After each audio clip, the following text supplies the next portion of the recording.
খুবই স্পষ্ট কথা, পলিটিক্যাল ফাইন্যান্স এটার উপরে পলিটিক্স ঘূর্ণায়ন হয়।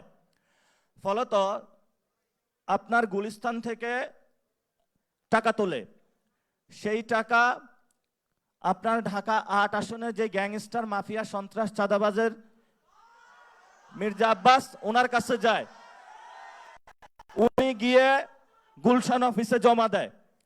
গুলশান অফিসে জমা দেওয়ার পরে পুরো বাংলাদেশ থেকে এভাবে গ্যাংস্টার যারা আছে ভক্ত মুরিদ এবং এই মাস্টার মাইন্ডের উনি হলো এগুলা নেওয়ার পরে এই কেন্দ্রিক হলো দলটা পরিচালনা করে থাকে। আর পুরো বাংলাদেশে একটা সন্ত্রাসী গোষ্ঠী পালন করে। কোথাও যদি আমরা ন্যায্য দাবিতে আন্দোলনে যাই তাহলে ওইখানে তারা শুটিং স্কোয়াড পাঠায়। আবারে যদি বাংলাদেশ ব্যাংকে তাদের লোক বসাইতে হয়, লোক পাঠায় বলে ওরে নামায় দেয়, ওরে উঠায় দেয়। তো এই যে সিস্টেমটা আছে এটা কিন্তু পুরোটাই ফাইন্যান্সিং সিস্টেমের উপরে জড়িত। আর এই ফাইন্যান্সিং সিস্টেম যেটা, সেটা হলো সন্ত্রাস, চাঁদাবাজি এবং দুর্নীতি। এটা যদি বন্ধ করতে পারি তাহলে বাংলাদেশের অর্ধেক সমস্যার সমাধান হয়ে যাবে। এই জন্য হলো আমরা এটা নিয়ে কাজ করতেছি। দ্বিতীয় বিষয় হলো, আমরা যারা তরুণ, আমরা যারা পড়াশোনা শেষ করে দুইটা কাজ আমাদের সামনে, এইদার অথবা আমরা চাকরি করব অথবা হলো আমরা ব্যবসা করব।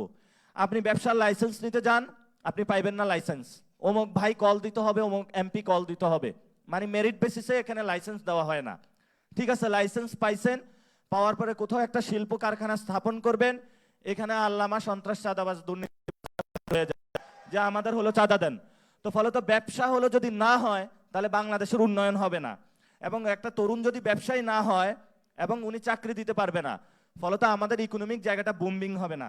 আর আপনি যদি কোথাও চাকরি করতে যান, একজন ব্যবসায়ী যদি চাঁদা দিয়েই চলতে হয় তাহলে ওনার এমপ্লয়মেন্টের জায়গাটা সংকোচন হয়ে যায়। অর্থাৎ 2 জন স্টুডেন্টের জায়গায় উনি 5 জনকে চাকরি দিতে পারবে না। তাহলে ইকোনমিক যে সিস্টেমটা এটা শ্রিঙ্কিং হয়ে আসে। ওইটা যদি হয়ে আসে তাহলে বাংলাদেশের আমরা যে নতুনত্বের কথা বলি, ইকোনমিক ডেভেলপমেন্টের কথা বলি, 8 কোটি মানুষের পেটে ভাত না থাকে, আমাদের তরুণদের চাকরি না হয় এই সমস্যার কারণে, তাহলে তো বাংলাদেশ পিছিয়ে পড়বে। এই জন্য এই সমস্যার সমাধানে আমরা এটা নিয়ে কথা বলেছিলাম। আমাদের সামনে আরেকটা লড়াই আছে, সামনে হলো লোকাল গভর্নমেন্ট ইলেকশন আসতেছে। নির্বাচনের ক্যাম্পেইন হলো 50%, আর ভোট, নির্বাচনে যারা ভোট দিয়েছে এটা ক্যারি করে নিয়ে আসা হলো 50%। ফলত পাড়ায় মহল্লায় যে যেখানে আছেন কেন্দ্রভিত্তিক এজেন্ট হয়ে যাবেন।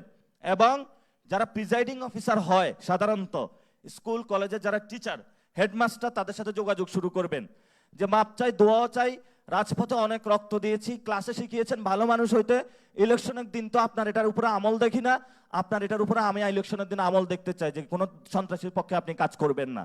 এজন্য সকল শিক্ষক যারা রয়েছেন, যারা প্রিজাইডিং অফিসার হবে সামনে, তাদের কাছে আপনাদের হেদায়েতের দাওয়াত নিয়ে যেতে হবে। আর যারা এজেন্ট হবে তাদের কাছেও আপনারা যাবেন আর স্বেচ্ছাসেবক বাহিনী গঠন করবেন, সংগঠন গঠন করবেন, সাথে সাথে ইলেকশনের সিস্টেমটা গঠন করবেন।